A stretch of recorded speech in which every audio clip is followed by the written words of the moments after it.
স্বপ্নদোষ হওয়ার পর জমিনে হাঁটাচলা করলে গুনাহ হবে কিনা, এই প্রশ্ন অনেকেরই এবং আমাদের সমাজে প্রচলিত আছে।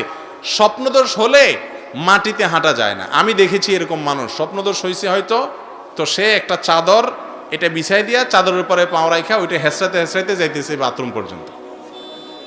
এগুলার কোনো দরকার নাই। স্বপ্নদোষ হলে জমিনে পাও রাখতে কোনো সমস্যা নাই ভাই। আপনি যে টয়লেটে যাবেন সেখানে শূন্য পয়সা থাকবেন নাকি? ওখানে তো জমিনেই পাও দিবেন, তাই না? এটাতে কোনো অসুবিধা নেই। স্বপ্নদোষ হলে ফরজ গোসল হলে পরবর্তী নামাজের আগে আগে যত দ্রুত সম্ভব গোসল করে ফেলবেন, নাপাকটাকে পাক হয়ে যাবেন, বাস এটাই আপনার কাজ। এছাড়া আপনার জমিনে পাও রাখলে অসুবিধা হলে তাহলে বাথরুমে যাবে কেমন? উঠতে উঠতে যাইতে হবে, লাভ দিয়ে জাম করে বরাবর বাথরুমে যায় পড়ে যেতে হবে, এরপর বুকের হাড্ডি হাড্ডি বাংলে কার দোষ? এটা ভুল মাসালা ভাই। পিতা যদি নামাজি না হয়, নামাজ পড়ার জন্য যদি সন্তান বলে তা যদি উচ্চস্বর হয়ে যায় তাহলে কি সন্তানের গুনাহ হবে? সন্তান যদি বাপেকে বলে সীমিত এবং আপনার লিমিটেড আওয়াজে বলতে হবে। যে আওয়াজে বললে বাবা কষ্ট পাবেন বা অভদ্রতা হবে সেরকম বলা যাবে না, এমনকি নামাজের কথাও না। খবরদার, অন্যদের সাথে বলতে পারলো, বাবার সাথে মায়ের সাথে বলতে পারবেন না। তারপরেও তিনি যদি না মানেন তার ব্যাপার।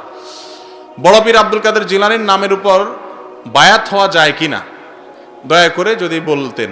আমি নিশ্চিতভাবে বুঝতে পারিব, মন ধরি আপনার জন্য দোয়া করিব। যাই হোক, বড় পীর আব্দুল কাদের জিলানীর নামে বায়াত করা জায়েজ হবে কিনা? মৃত কোনো মানুষের হাতে বায়াত হওয়ার তো সুযোগ নেই, উনি মারা গেছেন। যদি এরকম বায়াতের সুযোগ থাকতো তাহলে মুহাম্মদুর রাসূলুল্লাহ সাল্লাল্লাহু আলাইহি সাল্লামের নামের উপরে কি হতো? বায়াত হতো। সেটার তো কোনো সিস্টেম নাই, তাহলে অন্য কোনোটা সিস্টেম কিভাবে থাকে? মৃত্যুকে ভয় করা খারাপ ইমানের লক্ষণ নাকি ভালো? মরার ভয় আমাদের সবার আছে না নাই? ইমানের খুব উচ্চতরে যখন থাকে মানুষ তখন মৃত্যুকে ভয় করে না, আল্লাহর সাক্ষাতের অপেক্ষা করে। মৃত্যুকে যে যত বেশি ভয় পায় বুঝতে হবে তার ভিতরে আল্লাহ রাব্বুল আলামিনের প্রতি তাওয়াক্কুল, আল্লাহর কাছে আসার জায়গাটা তার কম। তবে হ্যাঁ, কেউ যদি এই জন্য মৃত্যুকে ভয় করে যে আসলে কি নিয়ে যাব, কি নিয়ে আল্লাহর কাছে যাব, এখন মৃত্যু হয়ে গেলে আমার কি হবে, এইভাবে যদি কেউ মৃত্যুকে ভয় করে তাহলে সেটা প্রশংসনীয় ইনশাআল্লাহ। আমি আমার দৃষ্টি থেকে মেয়েদের কাছ থেকে ফেরাতে পারি না, আমার করণীয় কি? দৃষ্টিকে মেয়েদের থেকে ফেরানোর জন্য জেনার সমস্ত পরিবেশের সাথে বিচ্ছিন্নতা আগে তৈরি করতে হবে। এরপরে একটা চোখের জেনা হলে আত্মশাসন বলে এটাকে, নিজেকে বলবেন 10 টাকা দান করতে হবে একটা মেয়ের দিকে তাকাইলে। অনেকে মাসআলা বানানিছে যে হযরত আলীকে নবী করিম সাল্লাল্লাহু আলাইহি ওয়াসাল্লাম বলেছেন লা তুতবি আন নাজরাতান নাজরাতা ফাইন্না লাকাল উলা ওয়া লাইসা লাকাল আখিরা। তুমি কোনো মহিলার দিকে একবার তাকাইলে দ্বিতীয়বার তাকাবে না, প্রথমটা জায়েজ দ্বিতীয়টা জায়েজ নাই।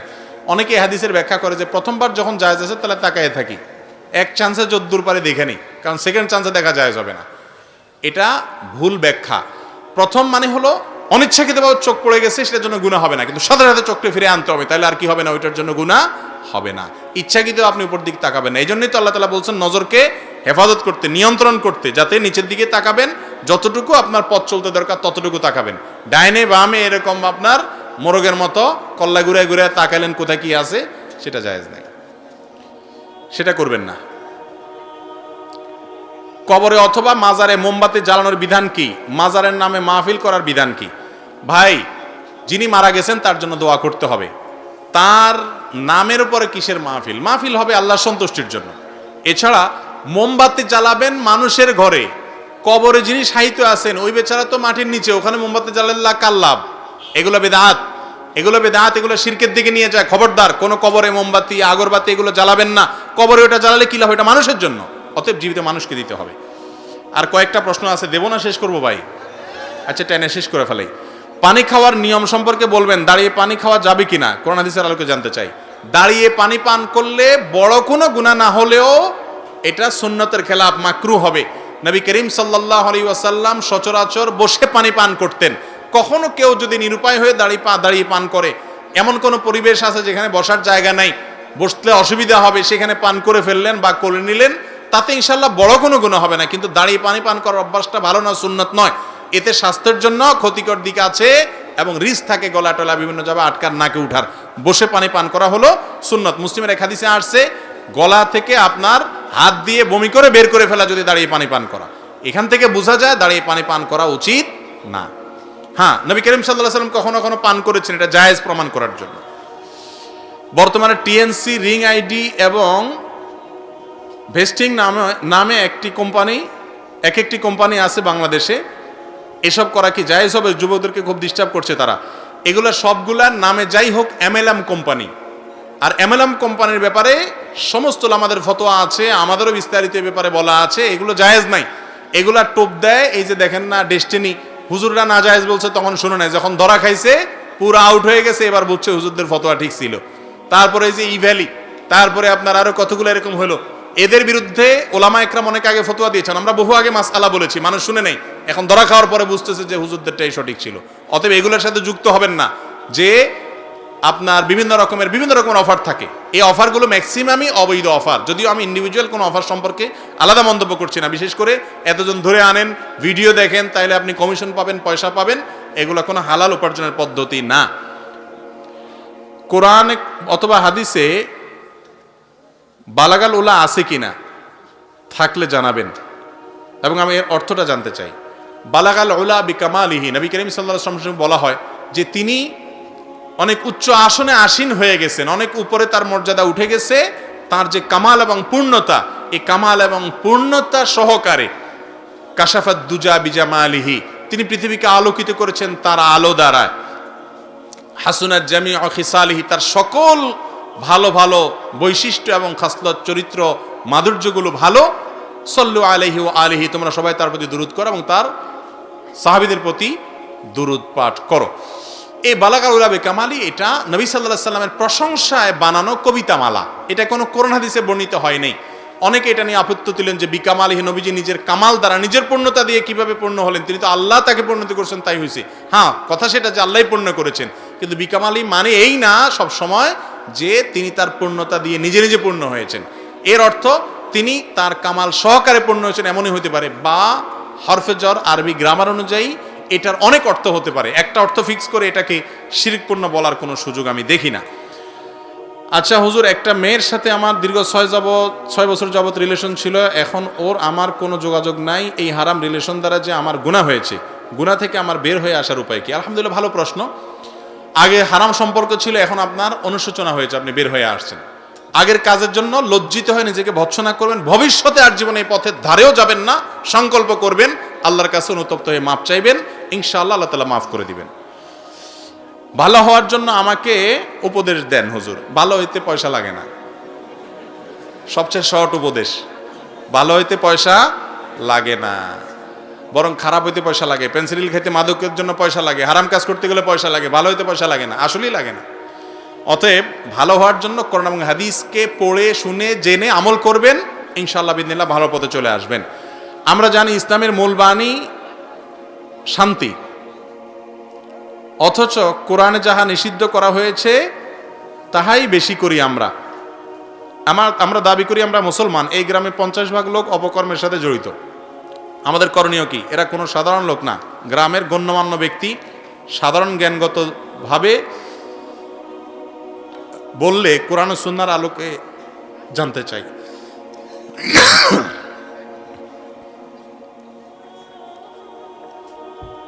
চায়ের জুস হয়েছে, আমার গলা বিচ্ছে শেষ।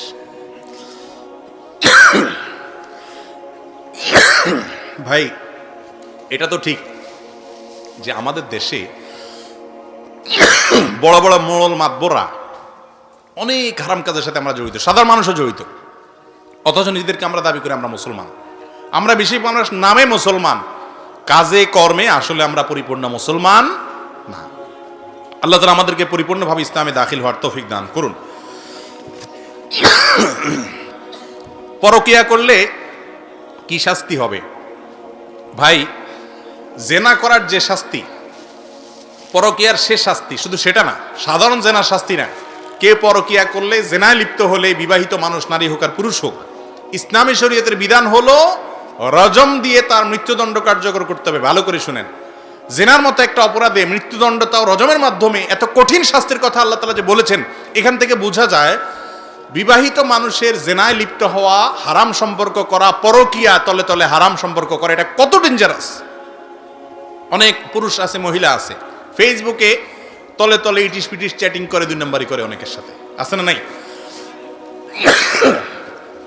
এগুলো বিবাহিতরা যদি করে, অবিবাহিতদের চাইতে অনেক বেশি ডেঞ্জারাস। কারণ তাদের যৌন চাহিদা পূরণের ব্যবস্থা আছে, তারপরেও তারা যদি ডানে বামে বিভিন্ন হারাম পথে যায়, সেটা অনেক বেশি ডেঞ্জারাস। আল্লাহ তাআলা আমাদেরকে হেদায়েত দান করুন, বুঝার তৌফিক দান করুন।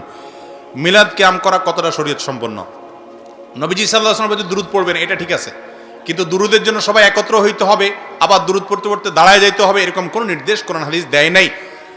এটা আমাদের মন গড়া নিজেদের বানানো পদ্ধতি, কোরআন হাদিসে কোথাও এগুলো নাই। মিলাদের মধ্যে আমরা দুরূদ পড়ি, তো দুরূদটা আপনি যার যার মতো পড়বেন। নামাজের মধ্যে দুরূদ আমরা একজনের সাথে সবাই সুর মিলায় পড়ি না, যার যারটা শেষে পড়ি না? এই দুরূদ কি সবাই একসাথে সুর মিলায় পড়েন? তাইলে নামাজের বাইরে একইভাবে দুরূদ পড়বেন, আলাদা কোনো পদ্ধতি না যে একজনের সাথে সবাই সুর মিলাই ইয়া নবী টান দিবেন, এরকম কোনো পদ্ধতি কোরআন হাদিসে জাল হাদিসেও পাওয়া যায়। অতএব এই মিলাদ এবং কিয়াম, বিশেষ করে মিলাদ এর জন্য আয়োজন, আনুষ্ঠানিকতা, সুরে সুর মিলানো, দাঁড়ায় যাওয়া, এগুলো সবগুলাই ইসলামের দৃষ্টিতে কোনো সঠিক কাজ নয়, ভুল কাজ। আমি আমার মা বাবা দুজনকে ভালোবাসি, কিন্তু আমার কাছে মনে হয় আমার মা থেকে বাবাকে বেশি ভালোবাসি। মায়ের কিছু হলে ধৈর্য ধরতে পারলেও বাবার কিছু হলে ধরতে পারি না। আমার প্রশ্ন হলো, এরকম আচরণকে আমার গুনাহ হবে? মায়ের অধিকার বেশি। নবী করিম সাল্লাল্লাহু আলাইহি সাল্লামকে একজন জিজ্ঞাসা করেছেন, ইয়া রাসূলুল্লাহ, আমি কার কথা শুনবো? নবীজি বলছেন মায়ের। বললেন এরপরে? বলছেন মায়ের। বলছেন এরপরে? বলছেন মায়ের। বললেন এরপরে? বলছেন এবার বাপের। ডক্টর জাকির নায়েক খুব সুন্দর বলে, এই জন্য বলে যে আল্লাহ রাসূল সাল্লাল্লাহু আলাইহি সাল্লাম 3 বার মায়ের কথা বলছেন, তার মানে gold medal, bronze medal, silver medal, তিনোটা মায়ের। বাপের একটা সান্ত্বনা মেডেল দিছে। বুঝতে পারছেন? কারণ সন্তানদের প্রতি সবচেয়ে বেশি অবদান থাকে মায়ের। বাপের অবদানও থাকে, অনেক আছে, কিন্তু তুলনা করলে, কম্পেয়ার করলে মায়েরটার পরিমাণ অনেক বেশি থাকে। এই জন্য তাদের প্রতি আমাদের বেশি আন্তরিকতা, দয়া মায়া থাকতে হবে। সৃষ্টিগতভাবে কারোর প্রতি আপনার দুর্বলতা চলে আসে, এর কারণে আপনি গুনাহগার হবেন না ইনশাআল্লাহ বিইذنিল্লাহ। কোনো মানুষের নাম না বলে তার অনুপস্থিত দোষ ত্রুটি বলা যাবে কি না? কারণ নাম বললেন না, বললেন যে একটা লোক এই কাজ করলে, উপস্থিত লোকরা বুঝতেও পারলো না কার কথা বলছেন, এক জায়গায় দেখছি, তাহলে এটা গীবত হবে না, এটাতে কোনো অসুবিধা নেই, বলা যায়। হাঁস মুরগি বাছাই করার পর যে লোম থেকে যায়, তাতে কি ওই হাঁস মুরগি খাওয়ার উপযোগী হবে? কোনো অসুবিধা না, রুচিলে তুকুলেতে খেতে পারেন, হালাল হারাম হবে না, সমস্যা নেই।